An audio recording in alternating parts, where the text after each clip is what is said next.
পুরসভার অভ্যন্তরীণ board meeting এ দীর্ঘদিন ধরে অনুপস্থিত থাকার অভিযোগ বারাসাত পুরসভার 24 নম্বর ওয়ার্ডের পুরপিতা তথা বারাসাত পুরসভার প্রাক্তন চেয়ারম্যান সুনীল মুখার্জির বিরুদ্ধে। তার বিরুদ্ধে অভিযোগ, শপথ গ্রহণের পর থেকেই একটি মিটিং এ উপস্থিত ছিলেন না তিনি। এমনকি মিটিং এর বিষয়ে তাকে অবগত করা হলেও সেই বিষয়টিকে গুরুত্ব দিতেন না তিনি। এরপরই তার দীর্ঘ অনুপস্থিতির কারণে উত্তর 24 পরগনা জেলা শাসকের দপ্তর সহ পুরসভায় অভিযোগ জমা দিতে বাধ্য হন 24 নম্বর ওয়ার্ডের অন্তর্ভুক্ত স্থানীয় বাসিন্দারা। যদিও গোটা বিষয়টি নিয়ে বারাসাত পুরসভার বিরোধী দলনেতা বরুণ ভট্টাচার্য জানান, প্রত্যেক পুরো প্রতিনিধিরই বোর্ড মিটিং এ উপস্থিত থাকা জরুরি।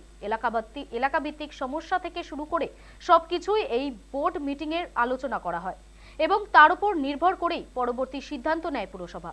কিন্তু বারাসাত পুরসভার 24 নম্বর ওয়ার্ডের পুরপিতা সুনীল মুখার্জি গোটা মিটিং এ উপস্থিত থাকেন না। তিনি বিষয়টিকে তৃণমূল কংগ্রেসের অভ্যন্তরীণ কোন্দল বলেই দাবি করেছেন। অন্যদিকে বারাসাত পুরসভার প্রাক্তন চেয়ারম্যান তথা 24 নম্বর ওয়ার্ডের কাউন্সিলর জানিয়েছেন, এই ধরনের বৈঠকে কি ধরনের আলোচনা হয় বা হতে পারে সে সম্পর্কে তিনি জানেন এবং উপস্থিত না থেকেই তার এলাকার স্থানীয়দের সঠিক পরিষেবা দিতে সক্ষম বলে দাবি করেছেন তিনি।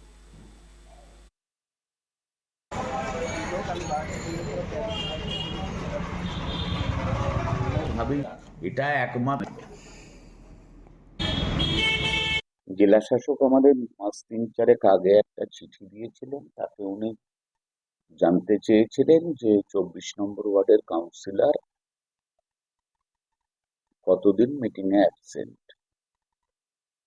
সেই চিঠিটা পাওয়ার পর আমাদের তদানীন্তন যিনি ইও ছিলেন তাকে এবং হেড ক্লার্ক এবং অফিস সুপারিনটেন্ডেন্টকে আমি বলি যে আমাদের যে মিটিং রেজিস্টার আছে সেটা দেখতে, এবং সেটা দেখা যায় যে একাধিক মিটিং এ তিনি অনুপস্থিত ছিলেন। সেই মতো আমরা ডিএমএর সেই চিঠির উত্তরও দিয়ে দিই বোধহয় দিন 20-25 আগে। সেটার ব্যাখ্যা তো আর আমি দিতে পারবো না, সে ব্যাখ্যা উনি দিতে পারবেন।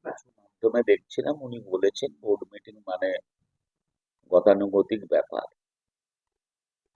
এরকম একটা স্টেটমেন্ট করেছেন। আমি জানি না, এক্স্যাক্টলি বলতে পারবো না এই বিষয়ে। প্রথম দিকে আমার সঙ্গে আমি সুনীল বাবুকে বলতাম আসছো না কেন, আসুন, কিন্তু পরবর্তীকালে আমিও আর বলিনি কোনোদিন।